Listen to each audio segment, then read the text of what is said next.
नमस्कार, news India आप देख रहे हैं। मैं आपके साथ सागर मिश्रा। उत्तराखंड की खबरों में आप सभी का स्वागत। एक बड़ी खबर, भराड़ीसैंण में सीएम धामी का औचक निरीक्षण। सीएम धामी ने सामुदायिक स्वास्थ्य केंद्र का निरीक्षण किया। अधिकारियों को भी जरूरी निर्देश दिए गए। मरीजों को सुविधा मुहैया कराने के निर्देश दिए गए। भराड़ीसैंण में सीएम धामी का औचक निरीक्षण। इस समय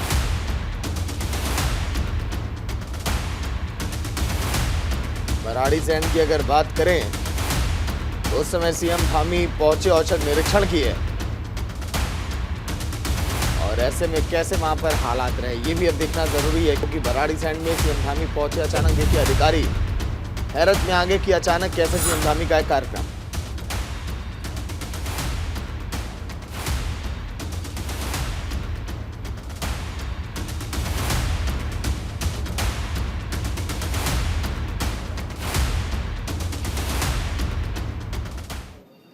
वहीं भराड़ीसैंण में 13 मार्च से शुरू हुआ विधानसभा का सत्र 16 मार्च को अनिश्चितकाल के लिए स्थगित हो गया। इस तरह से 6 दिनों तक चलने वाला बजट सत्र 4 दिन में ही सिमट गया। वहीं सदन में पेश हुए बजट को सरकार जहां समावेशी और जन उपयोगी बजट बता रही है, तो विपक्ष बजट को खोखला बता रहा है। इसी बीच विधानसभा अध्यक्ष ऋतु खंडूरी भूषण ने भराड़ीसैंण में बजट सत्र के सफल संचालन के लिए सभी का आभार जताया। साथ ही सीएम धामी ने कहा कि सरकार ने न सिर्फ उत्तराखंड के स्वावलंबन के लिए बल्कि पीएम मोदी के विजन के अनुरूप बजट पेश किया है।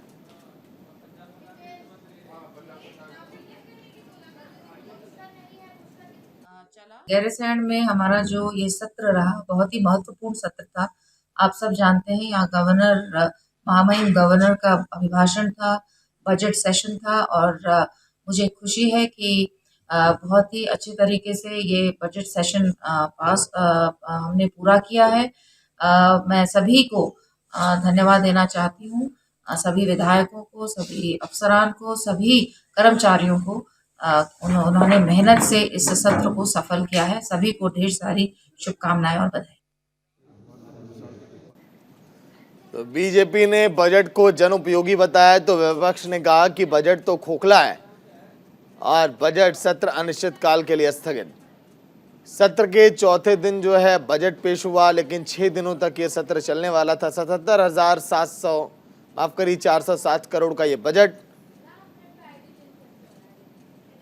तो बजट की अगर बात करें तो दायरा हर साल बढ़ता हुआ दिखाई देता है। इस साल भी कुछ वैसी ही तस्वीर।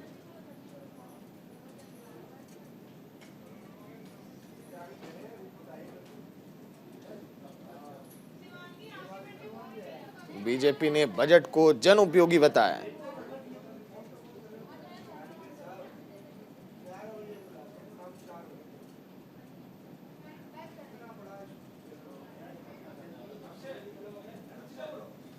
तो 77,407 करोड़ का ये बजट जो पेश किया गया इस बार उत्तराखंड में।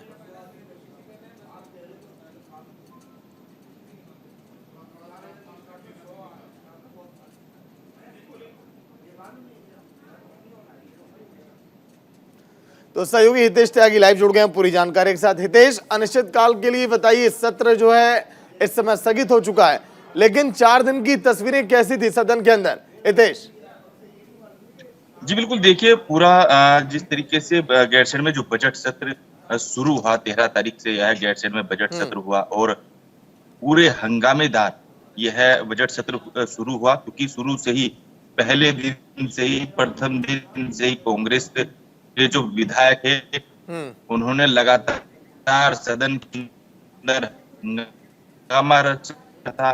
वो अपने मुद्दों को लेकर सरकार का ऐसे भी नहीं कहा, क्योंकि जिस तरीके से 15 विधायक विधानसभा स्पीकर के सामने कागज को फाड़ फाड़ कर उनकी बोल बनाकर उनके मुंह पर फेंक रहे थे।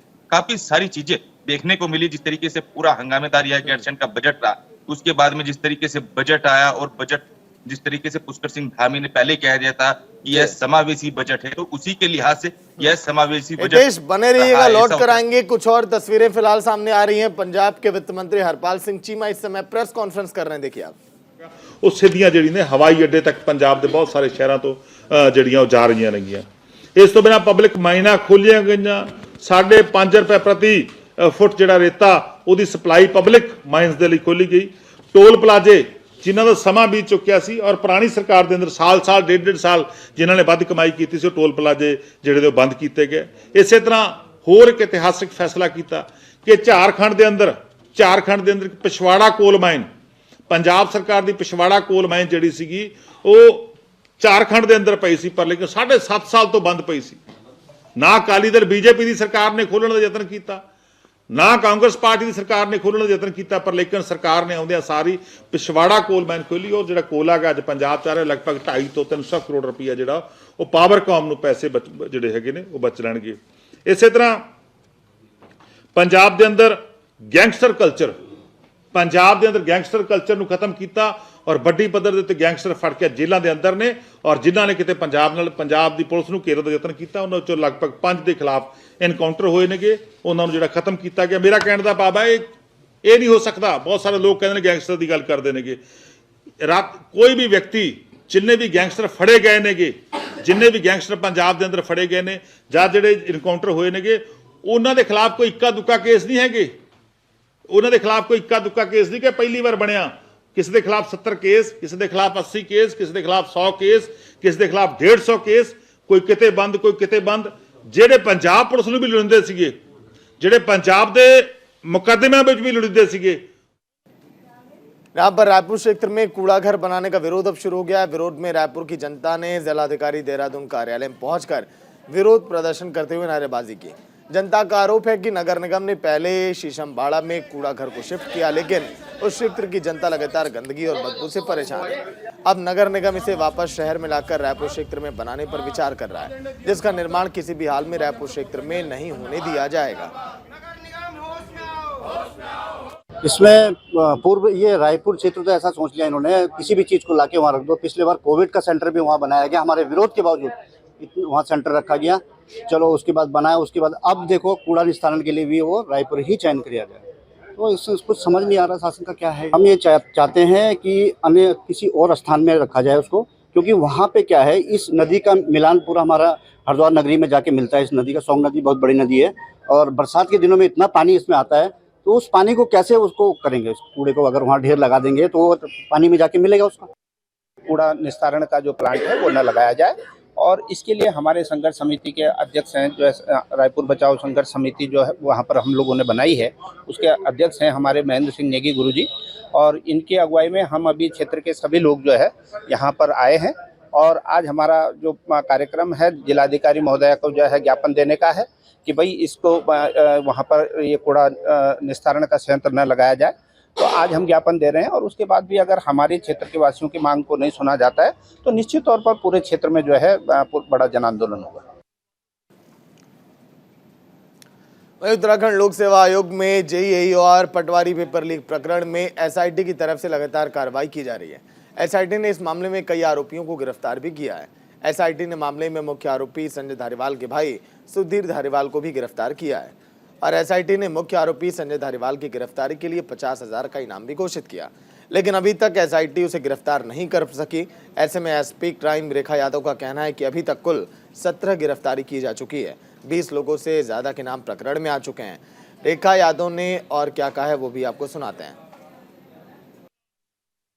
पेपर लीक प्रकरण में की जा रही विवेचनाओं के क्रम में अभी नए इसमें उपलब्धि के तौर पर एक गिरफ्तारी की गई है। हमारे विवेचना में फरार चल रहे अभियुक्त संजय धारीवाल के भाई सुधीर धारीवाल की वर्तमान में गिरफ्तारी की गई है। इसका रोल यह था कि इसके द्वारा समय समय पर अपने भाई को पेपर प्रश्न पत्र लीक के संबंध में रिसोर्स उपलब्ध कराया गया था, साथ ही इसके निवास स्थान को भी यूज़ किया गया था पेपर पढ़ाने के लिए। तो इस तरीके से इसका लगभग पूर्ण रूप से सहयोग था पेपर पढ़ाने के लिए। पटवारी पेपर में अभी तक लगभग 17 गिरफ्तारियाँ हो चुकी हैं, एवं एईजेई में अराउंड 20+ पीपल इसमें अकाउंट फॉर हो गए हैं।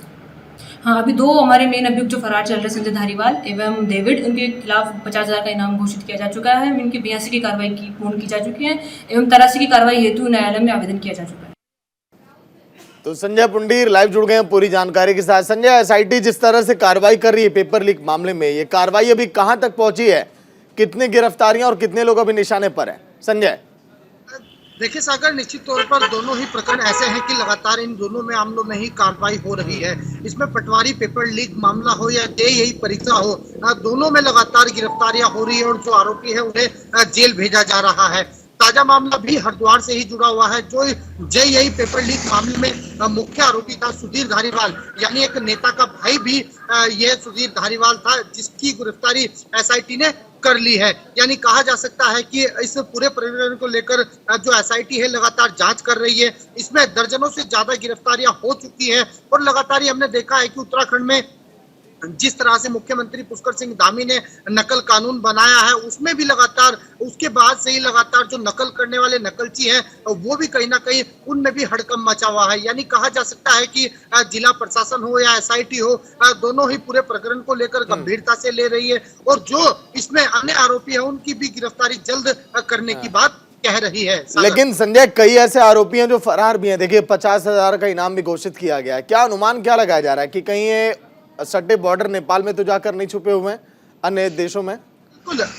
बिल्कुल सागर, लगातार ही जो संजय धारीवाल है ये पूर्व ये प्रधान भी है और इसके सब जो कार्य है वो जब्त कर लिए हैं। यानी जो इसकी पावर थी वो पूरी तरीके से जिला प्रशासन ने जब्त कर लिया और जिस तरह से एसआईटी ने इस पर 50,000 का इनाम भी रखा है। हालांकि इसको लेकर लगातार जो एसआईटी प्रभारी रेखा यादव है उनका भी साफ तौर पर कहना है कि जल्द से जल्द इसकी गिरफ्तारी कर ली जाएगी। लेकिन हमने देखा है कि लगातार पुलिस प्रशासन प्रयास कर रही है, एसआईटी प्रयास कर रही है, फिर भी उसके हाथ खाली है। यानी कहा जा सकता है कि इसकी गिरफ्तारी ना होना सत्ता का कनेक्शन भी मान सकते हैं। सागर, चलिए शुक्रिया संजय पूरी जानकारी के लिए। वही खबर अब हरिद्वार से, जहां पर चारधाम यात्रा शुरू होने वाली। देश विदेशों से लाखों की संख्या में श्रद्धालु यात्रा पर आएंगे। हरिद्वार चारधाम यात्रा का मुख्य पड़ाव है। इस कारण हाईवे और शहर की सड़कों पर जाम जैसे हालात बन रहे हैं। भीड़ को देखते हुए शासन प्रशासन की तरफ से यात्रियों की सुविधाओं के लिए व्यवस्था की जाती है। आज जिलाधिकारी विनय शंकर पांडे ने हरिद्वार को स्वच्छ बनाने और जाम की स्थिति से निपटने के लिए निरीक्षण भी किया है। साथ ही अधिकारियों को जल्द से जल्द व्यवस्थाएं दुरुस्त करने के निर्देश भी दिए गए। चंद्राचार्य चौक है और उससे लेकर ये जो रेलवे का ऊपर ब्रिज जा रहा है, इसके बीच में जो सेंट्रल वर्ज हमारी है उसको मैं देख रहा हूँ कि वो बहुत अच्छी स्थिति में नहीं है। और चूँकि यहाँ पर विद्युत के सारे कार्य अंडरग्राउंड हो चुके हैं, फिर भी नगर निगम के कई पोल ऐसे खड़े हैं जहाँ पर स्ट्रीट लाइट लगाई गई है। तो इसके ब्यूटिफिकेशन के लिए हम लोगों ने अभी ये प्रपोजल रखा है और इसका डिस्कशन करेंगे कि इसको हेरिटेज पोल यहाँ पर 20 सेंट्रल वर्ज पे लगाया जाए, दोनों तरफ उसकी लाइट आए और यहाँ का अच्छा सा ब्यूटिफिकेशन हो। चलिए संजय लाइव जुड़े हुए हैं पूरी जानकारी के साथ। संजय, तैयारियां कैसी चल रही हैं चारधाम यात्रा को लेकर? क्योंकि हर साल देखिए तैयारियां बेहतरीन ही होते जाती हैं, इस साल क्या कुछ खास हो सकता है? देखिए, चारधाम यात्रा को लेकर उत्तराखंड सरकार लगातार एक अच्छा प्रयास करने की कोशिश कर रही है, क्योंकि हमने देखा है कि जब चारधाम यात्रा होती है उसका मुख्य द्वार हरिद्वार को कहा जाता है, क्योंकि देश के एक आस्था का केंद्र हरिद्वार है और चारधाम यात्रा के लिहाज से इस हरिद्वार को प्रवेश द्वार भी कहा जाता है। यहीं से जो श्रद्धालु होते हैं आस्था की डुबकी लगाते हैं और यहीं से अपने चारों धाम यात्रा की शुरुआत करते हैं, जिसको लेकर हरिद्वार जिला प्रशासन तमाम तैयारी में जुट गया है। हालांकि हमने देखा है कि मुख्यमंत्री पुष्कर सिंह धामी ने सभी जनपदों के जिला अधिकारियों को भी निर्देश दिए हैं कि अपने अपने जनपदों में व्यवस्थाओं को परखा जाए, क्योंकि अब समय बहुत कम बच गया है, जिसको लेकर हरिद्वार में भी तमाम तैयारियां की जा रही है। उसमें सफाई व्यवस्था हो या फिर मूलभूत सुविधा हो, सभी व्यवस्थाओं को लेकर लगातार निरीक्षण भी किया जा रहा है। और हरिद्वार जिला अधिकारी विनय शंकर पांडे ने भी साफ कर दिया है कि कोई भी अधिकारी अपने कार्य से पीछे ना हटे। जो बाहर से आने वाले पर्यटक है, श्रद्धालु हैं, अतिथि देव भव, यानी जो बाहर से आने वाले पर्यटक है वो यहाँ के मेहमान हैं, वो उन्हीं को लेकर तमाम जो तैयारियां हैं पूरी कर ली गई है। सागर, चलिए बिल्कुल, बहुत बहुत शुक्रिया संजय पूरी जानकारी के लिए। वही बात अब खबर लक्सर से, जहां पर करणपुर राजकीय प्राथमिक स्कूल को लेकर शिक्षा विभाग और ग्रामीणों की डिमांड पूरी हो गई है। अब स्कूल के भवन का निर्माण रिलैक्सो फाउंडेशन की तरफ से कराया जा रहा है। पुरानी बिल्डिंग जर्जर होने के कारण 3 साल से स्कूल के बच्चों को जूनियर स्कूल में बिठाकर पढ़ाया जा रहा है, जिसके बाद हरिद्वार के मुख्य शिक्षा अधिकारी के गुप्ता फाउंडेशन के अधिकारियों के साथ गांव पहुंचकर स्कूल के नए भवन का शिलान्यास भी किया है। इस दौरान शिक्षा अधिकारी ने क्या कुछ कहा वो भी आप सुनिए। ये आदर्श विद्यालय परियोजना हम ये कारपोरेट के सहयोग से ये दूरस्थ क्षेत्र में संचालित हो रही है और इसमें निश्चित रूप से पैसे की कोई कमी नहीं है। हमारी जो आदर्श परिवर्तन योजना और CSR हेड है रिलैक्सो फाउंडेशन के, उन्होंने स्थानीय पब्लिक से पूरा सहयोग लेकर के और उनको समझा करके कि इस तरह से ये अगर कार्य किया जाएगा तो यहाँ पर पुनर्निर्माण का कार्य हो सकता है। इसके लिए स्थानीय जनता ने और जो अभिभावकों ने जिस तरह का सहयोग दिया है, तो इसमें मैं तो यही कहूँगा कि ये कारपोरेट का, शिक्षा विभाग का और अभिभावकों का एक अद्भुत संयोग है, जिसके कारण से ये परियोजना साकार होने जा रही है। मैं तो उज्जवल भविष्य की कामना करती हूँ यहाँ पढ़ने वाले बच्चों की, क्योंकि हमने बहुत लंबे समय तक बच्चों को अपर प्राइमरी स्कूल में बिठाया है, जहाँ पे भी बिल्डिंग थोड़ी कम ही है, लेकिन अब उनको एक अपना स्कूल मिल पाएगा। एक लंबे समय के बाद वो अपने स्कूल में शिक्षा ग्रहण प्राप्त करेंगे। वहीं हरिद्वार पुलिस के लिए सिरदर्द बने शातिर बाइक चोर गिरोह के 3 सदस्य को रानीपुर कोतवाली पुलिस ने गिरफ्तार कर लिया। इनके पास से पुलिस ने चोरी की 9 बाइक भी बरामद की है। पुलिस द्वारा पकड़े गए बाइक चोरों से पूछताछ की जा रही है। मामले में एसपी क्राइम रेखा यादव का कहना है कि 13 मार्च को सलीमपुर निवासी ने बाइक चोरी की एफआईआर दर्ज कराई थी। पुलिस ने मामले पर संज्ञान लेकर कई टीमों का गठन किया और यातायात पुलिस द्वारा चेकिंग अभियान भी चलाया गया। इस दौरान 3 संदिग्ध लोगों को पुलिस ने गिरफ्तार कर लिया और पूछताछ अभी जारी है।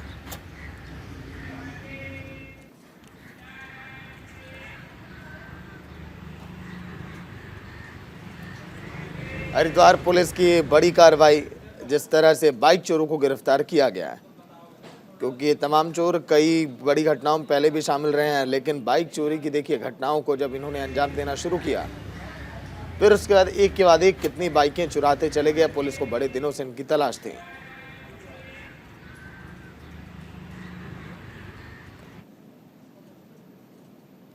13 मार्च को सलेमपुर निवासी वादी द्वारा उत्तराखंड पुलिस ऐप के माध्यम से EFIR लॉन्च की गई थी, जिसके तत्काल संज्ञान लेते हुए थानाध्यक्ष द्वारा टीमों का गठन किया गया एवं बाइक चोरी की तस्दीक हेतु अपने विभिन्न स्थानों पर टीम नियुक्त की गई। इसी दौरान यातायात पुलिस एवं थाना पुलिस द्वारा चेकिंग अभियान जारी रखा गया था। उसी क्रम में एक सलेमपुर रेगुलेटर पुल के पास एक वाहन पर 3 संदिग्ध लोग दिखे, जिनसे कागज मांगे गए जब वाहन के, तो उनके द्वारा कोई वाहन कागज उपलब्ध नहीं कराया गया, जिसमें तत्काल उन्हें थाने लाकर के पूछताछ की गई, तो उनके द्वारा स्वीकार किया गया कि यह वाहन उनका नहीं है, इन्होंने चोरी के माध्यम से ये वाहन प्राप्त किया था। अभी तक 3 अभियुक्तों की गिरफ्तारी हुई है इसमें और टोटल 9 वाहन इसमें प्राप्त किए गए। वहीं खबर हरिद्वार से, जहां पर नरसन कस्बा में भीषण सड़क हादसा हुआ। यहां कार और ट्रॉली की जोरदार टक्कर हो गई, जिसके बाद कार पलट गई और 4 लोग वहां पर घायल हो गए। इसके बाद उन्हें आनन फानन में इलाज के लिए हॉस्पिटल में एडमिट किया गया।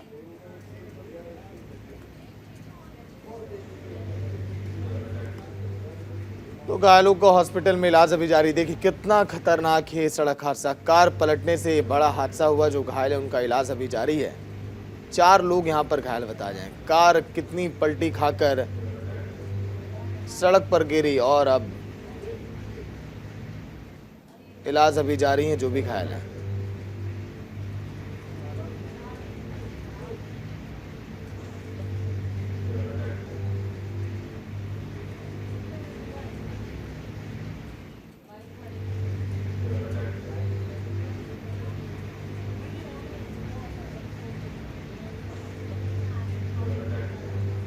घायलों का अस्पताल में इलाज अभी जारी। देखिए बहुत भीषण सड़क हादसा, एक तरफ से बस आ रही है, पीछे तो कार आगे, लेकिन अचानक कार ने अपना नियंत्रण खोया।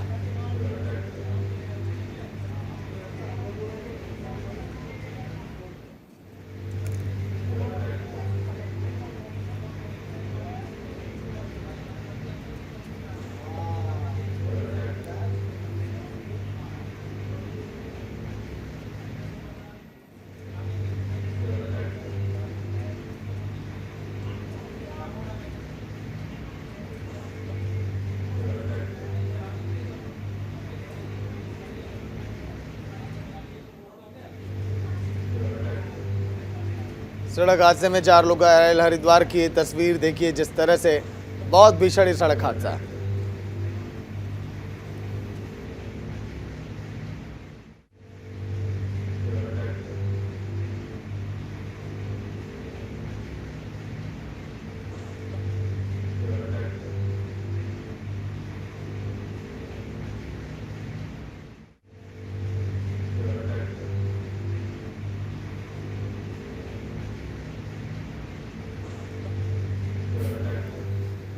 देखिए एक बार कार पलटने की एंगल को आप समझिए, किस तरह से कार वहां पर पलटी और यहां पर अचानक कार बहुत तेज रफ्तार में थी। सामने पीछे पीछे देखिए बस भी चल रही है और फिर अचानक गाड़ी ने ऐसा नियंत्रण खोया कि कई लोग यहां पर घायल हो गए। वहीं बेरीनाग के उड़ियारी गांव में पेयजल की मांग करने पर ग्रामीणों पर पुलिस ने मुकदमा दर्ज किया। मामले में देखते ही देखते तूल इसने पकड़ लिया। ग्रामीणों ने सरकार पर पानी देने के बदले मुकदमा दर्ज करने का आरोप लगाया। ऐसे में ग्रामीणों से बात करते हुए एसडीएम अनिल कुमार शुक्ला और ब्लॉक प्रमुख विनीता वफेला उड़ियारी गांव पहुंचे, जहां ग्रामीणों ने अपना आक्रोश व्यक्त किया है। साथ ही पानी की मांग पर मुकदमा दर्ज करने को लोकतंत्र पर हमला बताया। ऐसे में ब्लॉक प्रमुख विनीता वफेला ने जल्द ही गांव में पेयजल आपूर्ति करने के निर्देश दिए हैं। 1 महीने के भीतर गांव में पेयजल आपूर्ति सुचारू करने की बात कही है। कुछ ऐसे गांव भी हैं, ऐसे परिवार हैं जहां पे जो है कंट्रोल वॉल्व न होने के कारण जो है अत्यधिक या बहुत कम मात्रा में पानी जा रहा है। तो उसमें भी हम कंट्रोल वॉल्व लगा के सारी समस्याओं को निराकरण करते के साथ वहाँ भी सही तरीके से पानी उपलब्ध कराएंगे। सरकार की बड़ी बदनामी हो रही है। माननीय विधायक जी लगातार लगे 3 दिन के अंदर मुकदमा, विधायक जी प्रयास कर रहे हैं कि ग्रामीणों पर जो झूठे मुकदमे दर्ज हो रहे हैं वो वापस देने का प्रयास कर रहे हैं। सरकार की बड़ी बदनामी हो रही है। माननीय विधायक जी लगातार लगे 3 दिन के अंदर मुकदमा, विधायक जी प्रयास कर रहे हैं कि ग्रामीणों पर जो झूठे मुकदमे दर्ज हो रहे हैं वो वापस देने का प्रयास कर रहे हैं। 12 मार्च को एक जो है आंदोलन किया गया था। इनके यहाँ जो है पानी की काफ़ी प्रॉब्लम रहती है।